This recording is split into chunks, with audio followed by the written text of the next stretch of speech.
Good morning, everyone, and here we go again. Now, I did say last week we weren't probably going to come back to fantasy football on a Tuesday for a while, just because there wasn't really anything to discuss. But we've actually made some trades, we've made some transfers, and I just want to talk you through getting your portfolio match fit. Okay, so we did fitness test last week. This is about match fitness now. So we've got pretty much all the fixtures out. We're just missing Serie A, I think, at this point. And we need to start by looking now at the season ahead. Now, some of you guys will have bought players already for the season ahead, which is cool.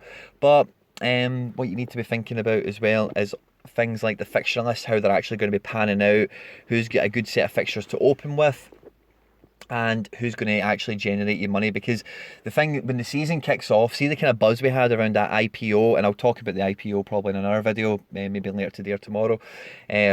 But when buzz things like that happen, the market does move, it does grow. And the beginning of the season, whoever does well is definitely going to see some growth. There's no two ways about that. With all the new users who will chase PB and IPD stuff, there will be people that get things wrong as well, that will see somebody that gets a PB score of 200 and try and buy them at 4 o'clock in the afternoon to get the dividend, you know. So there will be a lot of movement on those players who are successful early on in the season, okay? Now, I'm just going to walk you through my transaction history real quickly from where we last left off, okay? So we bought some Nkuku because they signed for LEIPZIG. We sold some Pepe and some Leal, some odd numbers we had. And then what we were doing is we were holding players for a long time who, in that squad, who we anticipated transfers around and different bits and pieces. Nicholas Stark was one of them, and we've sold him up because we're just not waiting any longer for him for that strategy. We might dip back into him again. It's a player I like with a lot of potential, but we're basically sick and tired of waiting on him to explode. We were picking him up, I think, 35 pence originally, maybe 33 pence, and we sold him for 40, 41 pence. So we made a nice little percentage on it. It wasn't big sums of money, but a percentage growth is nice. And then we went and picked up some Kevin De Bruyne, got him into the fantasy football team. And the real thing that spurned this for me was off the back of the survey that we'd done. I thought, I love De Bruyne as a player, you know, and he's somebody, him and Sané had a few good weeks last season, don't get me wrong. But the season prior to that, when I started, Sané was awful for PB. He didn't do anything, but he was so expensive.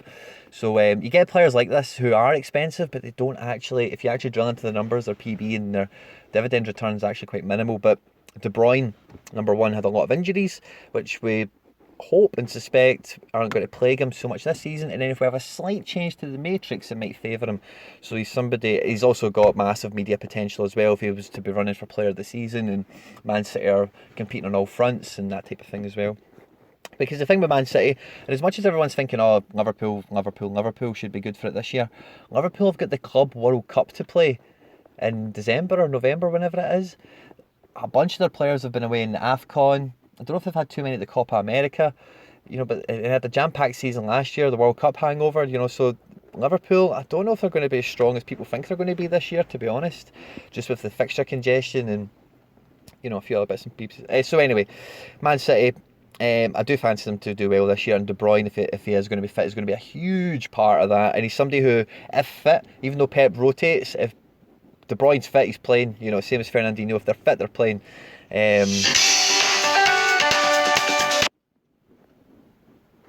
Sorry. So then what we also done is we actually sold some players to ourselves, okay? So we sold Kante to ourselves, and I'll explain that in a second. And we went and bought some Joan Jordan. And then we sold Rafael Guerrero to ourselves, and then we went and bought Trippier. So as you can see, we made a deposit there of like £87 or whatever. I've actually made a withdrawal as well of £103 yesterday. Sold some of my Leipzig boys, and I sold one De Bruyne, I had 31 De Bruyne. So I just wanted to buy a toy, that's what I went and done. But what we've done is we've looked at Kante. So we had Kante at £29 market value. We minus 2% off that, and then that's the amount that we've went and spent on Jordan. We also had some change in the balance, which we were able to round it up to 40 shares, which was cool. And then Rafael Guerrero, 43.50 market value, minus 2%. We've then went and bought Trippier, okay, to add them into the squad. So if we have a look at the team, how it sits now, we're at 3-4-3, really strong goalkeeper. I'm really excited about the back three. Alaba is still on the fence because we don't know what's going to be happening with them. I think there's a transfer in that, by the way, somewhere. If somebody's after a left back, he could be got for good money. The midfield speaks for itself. They're all ball playing, box to box. midfielders, and then the front three we've had for donkeys, and we're really happy with how that sits, okay? But we're talking about getting match fit, okay? Now, if you look at the fixtures that we have released to us so far, okay, I'll walk you through some of the key acquisitions that we've just made, okay? So we've just brought in Joan Jordan, okay? Now, as you guys know, I always try and avoid players that I like highlight or tip, I hate the word, but you know what I'm saying, out in a video. But with all the stats that back him up, and then when you look at Sevilla's fixtures early in the season, they don't have, you know, that first 30 days, certainly, they don't really have any credible opposition. Espanyol, Granada, Celta Vigo and Alaves are games that you'd expect Sevilla to be doing well in. You know, whether they win them or not is another matter. They then play Real Madrid at home, and Sevilla at home against any team in Spain are a match. You know, they can give anyone problems. And then after that Real Madrid game, you've got a massive stretch of games all the way to really Valencia before you're looking at any credible opposition. You've got Eibar, Sociedad, I beg your pardon, Barcelona's in there, I didn't see that. So you've then got Real Madrid, 2 easy games, hard game against Barca, 2 easy games if you like, and then Valencia and Atletico, and then after that there's a great run again before you see Real Madrid pop back up, and then littered in amongst all this will be European football as well. So that's just a really strong start to the season for me, that I'm really happy to have a player that's involved in those games. If we then also have a look at Atletico Madrid, okay, so Trippier is at 58 pence he's at the now, okay. Now if you look at Atletico's campaign, right, Getafe, Leganes, Eibar, Sociedad, Vigo, Mallorca, and then Real Madrid. So that's a great chunk of fixtures. Now, Trippier, in English media, since he's moved to Atletico, everyone's like, oh, he's error prone, and what have they seen in him? But at the end of the day, I've seen this to a friend, it might have even been Connor at FI Manager, but he had, if you think about Diego Simeone's time at Atletico Madrid, right, for by and large, the 2 fullbacks he's had have been Felipe Luis at left back and Juan Fran at right back. Okay, now I remember Juan Fran when he was a young up-and-coming player. He was an attacking right mid at Real Madrid. I don't know if any of you will remember this. And he's not a fullback, you know, but Simeone got a great tune out of him. Did they get to 2 Champions League finals? Of course, they definitely got to 1. I think they got to 2. They won the league and they did really, really well. So having somebody like Trippier under Simeone, with him being English in the press at that, if he does a right-back version of Sancho, then 60 pence, 58 pence is an absolute steal. And these fixtures he's going to have, obviously they've got pre-season to go, and you'll really see him start to play in those games, I would imagine, because Atletico Madrid have a really tight squad, really, really small.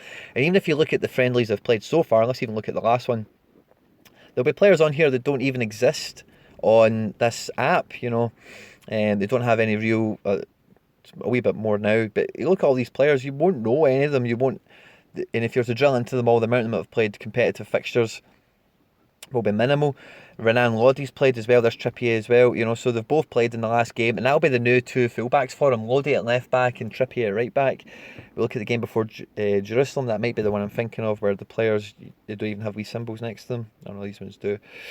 Griezmann's still in that team, Felipe Luis is still about. Maybe it's a fixture before. No, maybe I'm tripping this year. But normally, Atletico Madrid squad is really thin, and you see a lot of like 18-year-olds playing pre-season, but these guys are now starting to play. And with the run of fixtures they've got, if Trippier makes 1 assist, scores a free kick, they get a couple of clean sheets, you know what I mean, he's going to be very valuable going forward, and we're really happy with the opening fixtures he's got to have him in the squad. Likewise, if we go back and we look at, let's say, Man City, I know they've got Spurs early on, but otherwise I think their fixtures are fairly favourable early in the season from memory. So we've obviously got all the kind of stuff that doesn't really mean anything, like the friendlies and then the Community Shield, whatever. But then West Ham against Pellegrini, that'll be an exciting game, open tie. Man City Tottenham's always an open affair. Bournemouth are always open. Brighton away under this Potter, don't know what that'll be like, but you'd expect City to run over Brighton and Norwich. You'd expect him to beat Watford, you'd expect him to, you know, and then the list goes on. Really all the way to that Liverpool game on the 9th of November, you know, don't, after that Spurs, there's not really much competition there. You might want to have a fight for Wolves and Everton, fair enough, I can understand and respect that. But in terms of what you're, and again, there's going to be littered in amongst this Champions League games, you know, so really great opening start to the season, in my opinion. If we then look at who else have we got, obviously Pepe is going to be transferring, that's getting closer and closer. It looks like it might be Man United. But if we look at Lille, and we have our boy Rafael Leal in there, the opening fixtures for Lille, from memory are quite favourable. Nantes, Amiens, Saint Etienne, Reims, Angers, Rennes, Strasbourg, Nice. Nice is probably the first credible one, really. If that, Nîmes, Toulouse, Bordeaux, Marseille on the 2nd of November. And again, they're going to have littered in amongst that Champions League football. So again, absolutely phenomenal fixture list for Lille, and we're really happy to have an exciting attacking player like that in the team. And then if we look at the other side of the strategy that we're running, the Leipzig strategy, you know, we're just backing a team. If we look at Leipzig's fixtures, again from memory, I'm quite sure they're relatively favourable. We have Berlin, newly promoted. Frankfurt, lost their strikers. Gladbach, could be difficult. Bayern Munich. Bremen, Schalke, you know, there's not a massive clutch of fixtures that are overly difficult. In German football, you know, as long as you're avoiding Dortmund and Munich in close proximity, you can get on a good run of form against any team, really. Any team can achieve that, whether it be Leipzig, Leverkusen, even a Gladbach, or as we've seen last season, a Frankfurt. It can really happen. So overall, we're assessing the squad and we're really happy with how they're all really sitting in terms of the opening fixtures they've got and the opportunity that's going to give us later on to sell other people. And fair enough, we might not be getting IPDs and all these players like Leao, like Kramaric, like Sanger, and Alaba, but if they do achieve these things, other people will buy into them for that reason, and it's going to then give us a great opportunity to sell. If we have a look at Bayern Munich, because we still have Goretzka, and we probably will have Alaba, but we'll see what happens with that. But again, Berlin, Schalke, Mainz, then the Leipzig game, Cologne, Paderborn, Hoffenheim, Augsburg, Union Berlin. Their fixture list is incredible. You know, Bayern Munich players are going to be so hot once more people really see this fixture list. And then when you sprinkle into that Champions League games, if they have easy fixtures against, like, I don't know, Anderlecht or, you know, Red Star Belgrade or Celtic or, you know, whoever it may be, their fixtures opening season are absolutely amazing. We're still waiting on Italy. At my last check, I'll check it right now, they might have it updated, and they don't. But again, Juventus, it's going to be really difficult for them to have a difficult start to the season, just the way Italian football is now. It's in a real state of flux, okay? So if you've not had a good analysis on the fixtures, please do so, okay? And make sure you're making trades at the right time, okay? Is there a set of fixtures that really crop out to you, really stand out, that you think, oh wow, I need to get a couple of players that are involved in that? Who's in their squads? Who's got the potential to kick on this year? Who's been undervalued in the current market? And so like I said, we've kept Kante and Guerrero to ourselves. They're now in the personal portfolio. They're not anything to do with the fantasy football, and that's another angle you can have your fantasy football strategy working for you. I don't want to sell Guerrero right now. I think he's got more in him. Same with Kante, but I don't want him in that fantasy football lineup anymore. I want somebody else who's fresh, who's going to be doing work for us. So I just see how much they're valued at, and I'll just make a deposit and I buy them off myself, you know. So you're making the strategy work for you. You're not letting it hamstring you, like, oh, I don't want to sell Kante, but I've put him in this strategy, it's going to be really hard to sell him, and or if I sell him and then he goes and does really well for Chelsea or, you know, whoever it might be, buy them off yourself, keep them in your own portfolio, and then use that money and go and buy a new acquisition for the team. And yeah, that's pretty much where we're at. I will do another video, guys, later on in the week, maybe later today, on the IPO, on the People's Portfolio. If you've been following that, we basically have liquidated everything. We're going to be making a withdrawal on the whole account at the end of the month, because I've booked a week off work. I've done some amazing stuff for me and my family with that money. I'll tell you all about that closer to the time. And it should show you how saving small amounts of money and even just little gambles on the index can make little bits of profit. But we'll come to that as and when we get to it, okay? And then incidentally, we bought some IPOs on that account, so I'll show you how all that panned out as well, okay? So stay tuned out to the next video, guys, okay? I've got some great content coming later this week as well. Me and FI Manager will probably be getting together again to do another shopping list for you. We did it last week and there was technical glitches all over the shop, so we need to kind of reshoot it, if you like. And we'll kind of touch on videos as and when we need to throughout the week, guys, okay? Thanks so much for the support, guys. Honestly, we're past the 500 mark, we're closing in now. We're looking at 1,000, so that's the next target for the channel, and we couldn't do any of this stuff without you guys. I'm getting lots of shout outs all over the place, and it means so much to me.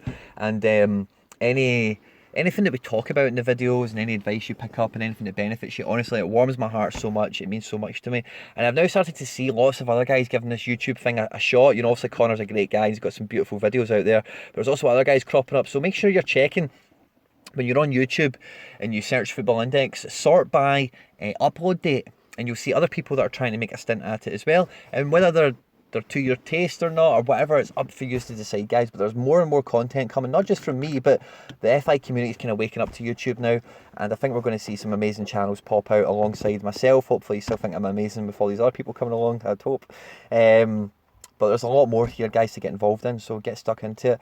We're still waiting on Football Index to reimburse us the missing money from the IPO, and again, we'll talk about that later on. But I expect when that money does become available to traders again, when they are reimbursed, that you will see a spike in some of the market. Now, will that be the IPO players like Kubo and Everton, or will it be just normal players that have been on the index for a while? Who knows? Okay, so keep your eye out for that. When you see your balance get reinstated, have a look at the transactions. I put a tweet out yesterday. If you look at the bar at the bottom, I'm just scrolling it with my finger there now so you can see the movement. I watched that De Bruyne run, every single transaction of it, from 249 all the way up to 272. He went to yes, I've seen every single one of them down here. Okay, guys, this live bar, if you've not got anything to do on Football Index, you're just on your phone pointlessly, spend a wee bit of time, maybe 20 seconds on this, go away, do whatever you're doing on Facebook and Twitter, and come back to it, because you will see trends now and again. And I said on videos very early on in my channel that if you watch this little bar after midnight, you will see some sneaky trades going on that you can maybe get on early. So this bar, if you don't pay attention to it, it's on the web browser as well, on the data page. Keep your eye on that as well, because you might see something that catches your eye, like I did. 300 De Bruyne. It was like literally like every slot, 300 De Bruyne, 300 De Bruyne, 300 De Bruyne, 300 De Bruyne. You know, like I was like, whoa! Glad I bought them when I did. I didn't have a Pulisic situation on my hands again, which was really nice for me. So the kind of lesson to that, guys, is don't stall on players now. We're kind of getting to that point where people are going to be backing PB and MB players for the MB around like match performance. So if there's somebody you've been eyeing up, and like De Bruyne was, their price was stagnating, they weren't going anywhere, just bite the bullet. Don't wait for them to drop another penny or two. Just go and get them in your portfolio and then accept what it is. With me and Trippier, like, I've just went and done it. He's moved backwards 2 pence. I could not give a rat's arse that he's went down 2 pence, because I'm really happy to get 70 of them at £40 basically. And if I did buy him at 58 pence, it doesn't really change much. You know, I'd have 72 of them. That's what it would mean. I'd have 72 of them. Whoop-de-doo. Okay, guys. Thanks for tuning into the video again. Like, share, subscribe, retweet, all that good stuff, guys. Stay out of trouble, and I'll catch you on the next video. Take care. Bye-bye.